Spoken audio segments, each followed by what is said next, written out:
Okay, so today we're going to learn a chord progression that is used in a lot of popular songs and a lot of songs that are on the radio. It's 4 chords. 2 of them we're going to do in a simplified version, so this is easier for you guys. So the first chord that I'm going to teach you guys is the G chord, okay? I want everyone to take their pointer finger, index finger, and I want you to put that on the first string, 3rd fret. And then you're going to play, but you do not play the bottom 3 strings. So just remember to play the top 3 strings, okay? So can I hear that from everyone?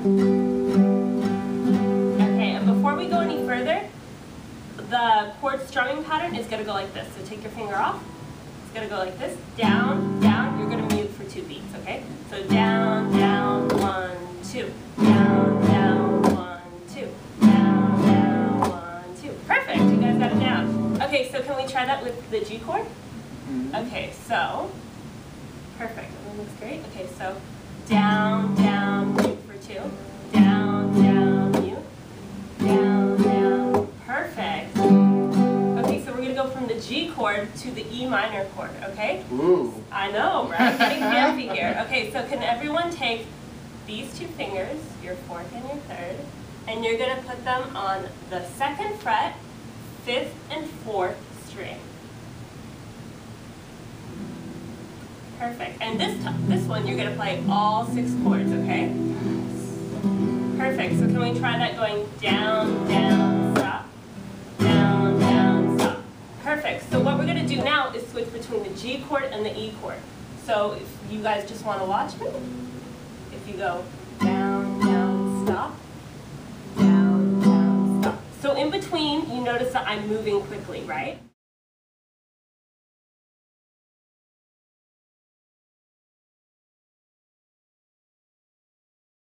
Hi guys! Hi. So today we're going to learn 4 really basic chords on the guitar. These are used in a lot of top 40 pop songs that you guys know. So the reason that I'm having you guys learn it is so that you can play all your favorite songs, eventually work up to that point. So first, I don't want you guys to do anything, I want you to just watch me.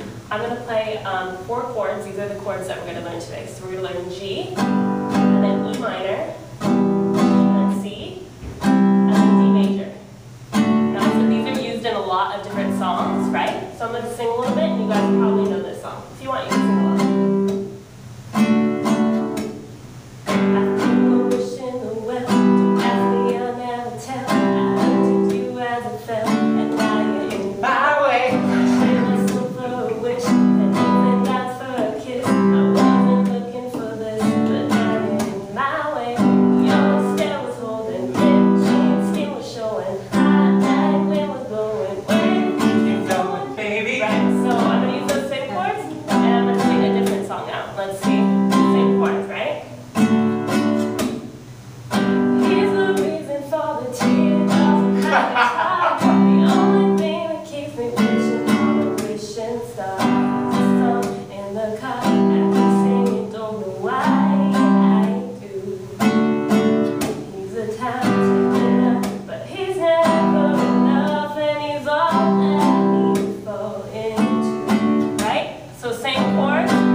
But they're used in so many popular songs just in that particular order. And there's so much more that you can do if you change the order of them. But we're just going to learn the regular order first. So first, I want you guys to take your guitars, and without even putting anything, so take your left hand and just put it on your lap. You don't need to do anything. We're just going to learn the strumming pattern that we're going to do. So we're going to go like this. Stop for 2, strum down for 2, halt for 2. Good. Keep going. That is excellent. Okay, and now what we're going to do, so we want to use that same strumming pattern for all the chords that I teach you. So first one is G major chord, okay? What you're going to do is you can either play this with the 4th finger or the 5th finger. I'm going to take the 5th finger because it's easier for me, but you can take either. I'm going to put it on the 1st string, 3rd fret, and then I'm going to take my 3rd finger and put it on the 6th string, 3rd fret. And then I'm just going to plop this finger, this first pointer finger on the 5th string, 2nd fret. And that is your G major. Can I just hear both of you strum it? Right, and I really like how both of your fingers are rounded, how you aren't just putting flat fingers. That's really great. That's great for a good sound. So if I'm doing that, can we just try it with 2 strums and then rest for 2, okay? 1, 2, ready, go. Strum for 2, rest, rest, rest, rest, rest, rest. Great, so now that we've learned the G major, we're going to learn the E minor, okay? Now I know that we've talked about the A minor in one of our other music classes. So if we can just briefly review the A minor, because we can get the E minor from that. So if I'm going to take my 4th and 3rd finger, I'm going to put them on 2nd fret, 3rd string, and 4th string.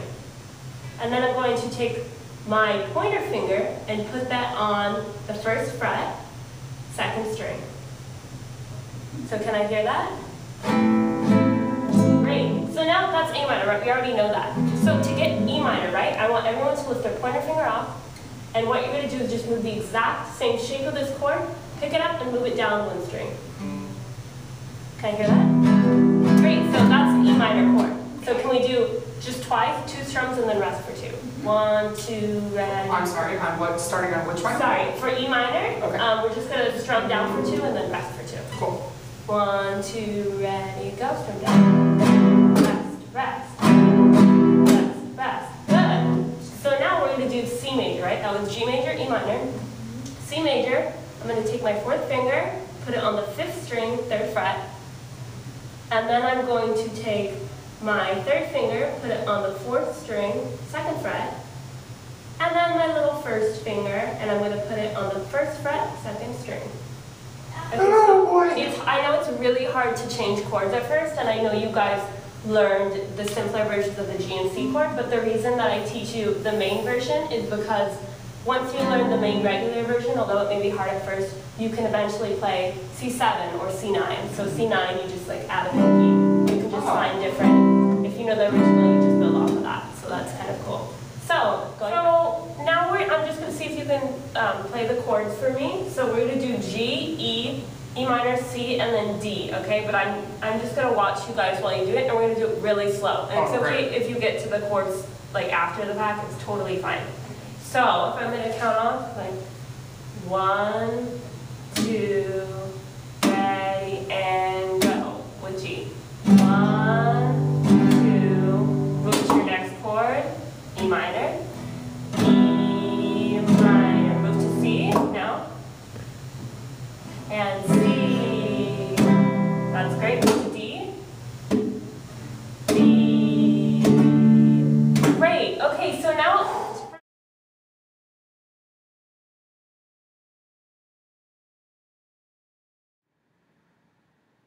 I was initially very scared to view my original lesson plan and my original video, but after watching it, I actually felt really proud. I thought I did a pretty good job. Of course, there were some things that I would have liked to change, which I did eventually change in my lesson redesign, but I thought I did a really good job. And I was actually surprised by how many learning theories I incorporated into my original lesson without even knowing that they existed. So I thought that was pretty neat. I thought my theories that I used for my redesign were pretty effective. 2 out of 3 were effective. The first one that I used adhered to cognitive processing theory and the mechanisms that we use to encode different information to better store it in our long-term memory. So I used meaningful learning. I connected stuff that I knew my classmates already knew, songs that they already knew, with the information that they were about to learn. And I thought this was a really great motivator and a great way to do at the beginning of the lesson. In my original lesson, I had them play Carly Rae Jepsen's Call Me Maybe at the end, so my students didn't really know what they were working towards the entire lesson, whereas this, I played it at the beginning and I said, you know, this is what you're going to be able to do at the end of this lesson. That's hopefully the goal. And it really hooked the students, you know.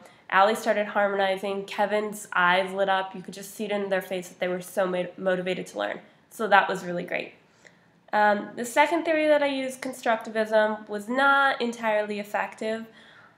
I strove to get my classmates to see how the E minor chord builds off of the A minor chord, but I found that my classmates didn't really remember the A minor chord as well as I hoped they would. So in the end, it was kind of unnecessary, and it looked like just an additional chord that was thrown into them rather than build new knowledge off of their previous knowledge. So that wasn't that effective. And my third theory, I used sociocultural theory, and that was extremely effective. In my first lesson, I simplified the chords for them because I thought that would be easier for my students. But after reading the Tharp and Gallimore piece, they argued that scaffolding is not simplifying a task, rather it's just providing assistance. So I showed them the full-fledged version of the G major chord and the C major chord, and they actually had no problem with it. I underestimated their abilities apparently, so that's never good, but it was a lot better, and I actually explained to them why we were learning the more difficult chords, and they were very responsive to my explanation, which was that, when they become more advanced and more comfortable, they can start building on these regular chords by putting in 7s and 9s and 11s and 13s, and to learn those chords, you kind of already need a knowledge of the foundation of the chord and the regular shape, because the C9 and C11 build off of the regular C chord. So that was actually really effective. The strengths of this lesson, it's directly applicable to any of my students. It's a great lesson to get them motivated to learn because they all want to learn their favorite top 40 pop songs. And I also think it's great because you can evaluate how quickly your students pick up a new musical task. So that's kind of great to see where your students are at and how quickly they can learn something, which is a form of, which is dynamic assessment related to sociocultural theory.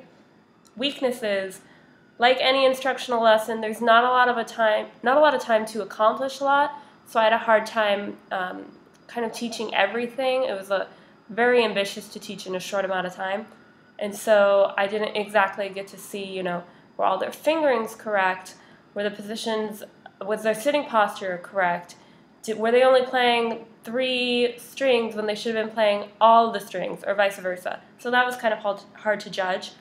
In addition, it's hard to give individual attention to each student. Luckily, I only had 2 students, so that was fine, but in a bigger class, this would be hard, and that's one of the struggles for a music teacher, as well as any teacher in whatever field they may be in. If I had to do my redesign lesson again, I would not do the 3 songs at the beginning because I thought that took up a lot of time. I would probably just do 2 and then get right into the learning because I found that it hooked the students really well, but I really wanted them to be playing sooner. So I'd probably only use 2 songs to hook them. My constructivism approach, I'd probably scrap altogether since I don't think that was that effective. If I knew that my students really understood the A minor chord, I may use it to teach the E minor chord, but other than that, I probably wouldn't use it. But overall, I was actually really pleased with my lesson, and I thought it went a lot better than my first original lesson. Thank you.